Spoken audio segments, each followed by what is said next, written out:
Hello bachcho, the question says a 5.00 gram mass of metal has heated to 100 degrees Celsius and then plugged into 100 gram of water at 24 degrees Celsius. The temperature of the resulting mixture becomes 28 degree Celsius. तो देखो इस बच्चों को हम क्या ले लेते हैं कि आपके पास एक क्या दिया हुआ है, मेटल दिया हुआ है, मेटल M है जो कितना है 5 ग्राम का है और टेम्परेचर कितने पे है तो 100 डिग्री सेल्सियस पे।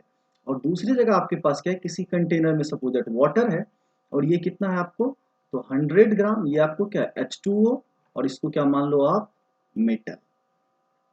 और ये कितने पे है तो that is your 24 degree Celsius पे। और फाइनली जब दोनों को हम क्या करते हैं मिक्स करते हैं तो दोनों मिलके कितने पे आ जाता है आपका तो 28 डिग्री सेल्सियस में। तो देखिए आप यहाँ पे हीट लॉस कैसे निकाल सकते हो, तो जो पार्ट ए है क्या बोला गया heat loss, heat water right, तो how many joules did water absorb. तो मान लेते हैं कि वाटर के द्वारा एब्जॉर्ब किया गया हीट राइट, तो उसको क्या लिखोगे एम एस डेल्टा टी। तो मास कितना है इसका वैल्यू तो 100 ग्राम है। एस का वैल्यू कितना होता है आपका 4.18 होता है, कितना होता है 4.18 इंटू डेल्टा टी 4 है तो ये वैल्यू कितना आ जाएगा 1670 जूल राइट। तो सिमिलरली पार्ट बी क्या पूछा गया कि how many joules did metal lose, तो ऑब्वियस है जितना वाटर एब्जॉर्ब किया है उतना ही क्या करेगा मेटल लूज करेगा। क्यू ऑफ मेटल राइट, ये क्या ध्यान रखना ये आपका लॉस है, ये किसके इक्वल हो जाएगा क्यू ऑफ वाटर के, जितना वाटर ने एब्जॉर्ब किया है तो ये वैल्यू भी क्या हो जाएगा 1670 जूल। आसान क्वेश्चन है राइट। सिमिलरली सी से पूछेगा what is the heat capacity of metal, तो पता होगा कि हीट कैपेसिटी सी कैसे निकालते हैं तो राइट, तो आपको हीट ऑफ द मेटल है divided by mass of the metal right. तो चलो इस वैल्यू को हीट कैपेसिटी को सबसे पहले क्या ध्यान रखना है कि बच्चों थोड़ा सा इसमें डिफरेंस, स्पेसिफिक हीट कैपेसिटी और हीट कैपेसिटी दोनों दो डिफरेंट टर्म्स होती हैं।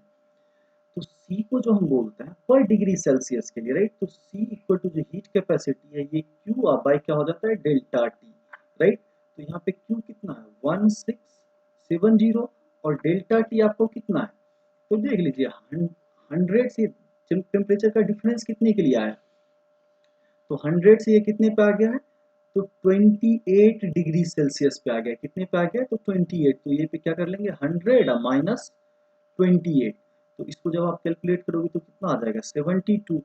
तो आपको इस वैल्यू को अगर लिखना हो तो क्या लिख सकते हैं तो 1670 को क्या करेंगे डिवाइड कर लेंगे किससे तो आपको 78 से किससे डिवाइड कर लेंगे सॉरी गाइस तो 72 से। तो ये वैल्यू कितना निकल के आ जाएगा आपका तो 23.2, ये वैल्यू कितना आ जाएगा तो आपका 23 या 0.2 राइट। और यूनिट की बात करोगे तो आपको ये क्या आ जाएगा जूल पर डिग्री सेल्सियस राइट, ये जूल पर केल्विन।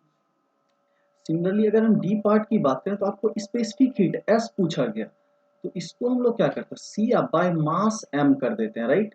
तो देखिए ये क्या हो जाएगा 23.2 डिवाइडेड बाय क्या हो जाएगा 5। तो इस वैल्यू को अगर हम लिखना चाहें तो ये वैल्यू कितना आ जाएगा तो 4.64 कितना आ जाएगा 4.64 किसमें जूल पर ग्राम पर डिग्री सेल्सियस, ये ध्यान रखना।